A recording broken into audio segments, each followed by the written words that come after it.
আসসালামু আলাইকুম। কেমন আছেন সবাই? আশা রাখি ভালো আছেন। আজকে আমি রোস্ট রান্না করতেছি, সেটাই আপনাদের সাথে শেয়ার করলাম।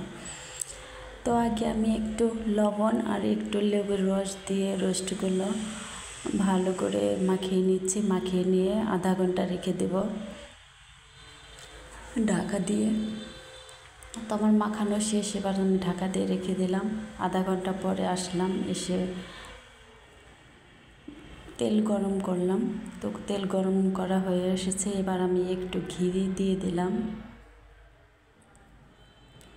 তো ঘি আর তেল গরম হয়েছে, এবার আমি রোস্টের পিসগুলো একে একে দিয়ে দেব, দিয়ে হালকা করে ভেজে নেব।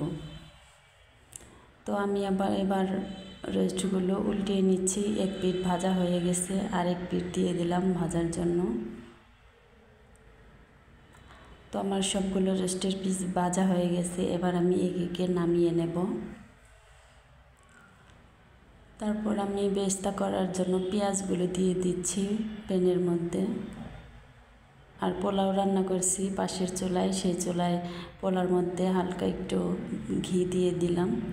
বেরেস্তাগুলো আমার ভাজা হয়ে গেছে, সব নামিয়ে নিয়ে ওই তেলের মধ্যেই আমি দিয়ে দিচ্ছি আদা রসুন বাটা। তো দিয়ে দিলাম 5টা দারচিনির টুকরো, 5টা এলাচ, 5টা লবঙ্গ আর 2টো তেজপাতা।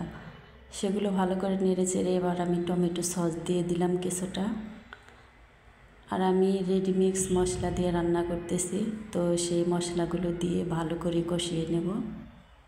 আমার কষানো শেষ, এবার রোস্টের পিসগুলো একে দিয়ে নাড়াচাড়া করে তারপরে ঢাকা দিয়ে দেব কষানোর জন্য। তো আমার কষানো হয়ে গেছে, এবার আমি উল্টিয়ে পাল্টিয়ে নিচ্ছি। তারপর আমি দিয়ে দেব লিকুইড দুধ। তো আমার বাসায় গাভীর দুধ ছিল না, তাই আমি গরুর দুধ নিয়েছি, সেগুলোকে ভালো করে গুলে নিয়েছি।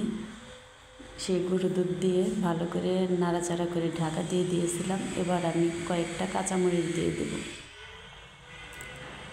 তো আমার রান্না প্রায় শেষ পর্যায়ে, আমি এখন দিয়ে দিচ্ছি সেই বেরেস্তা করা পেঁয়াজগুলো দিয়ে ভালো করে ঢাকা দিয়ে নাড়াচাড়া করে এবার নামিয়ে নেব। আমার রান্না হয়ে গেছে। তো দেখুন কালারটা কতটা সুন্দর আসছে। আমি কিন্তু এর মধ্যে কোনো মরিচ ব্যবহার করিনি, শুধু 5টা কাঁচামরিচ ব্যবহার করেছি। আমার রান্না শেষ, এবার খাওয়ার আয়োজন। তো কেমন হয়েছে?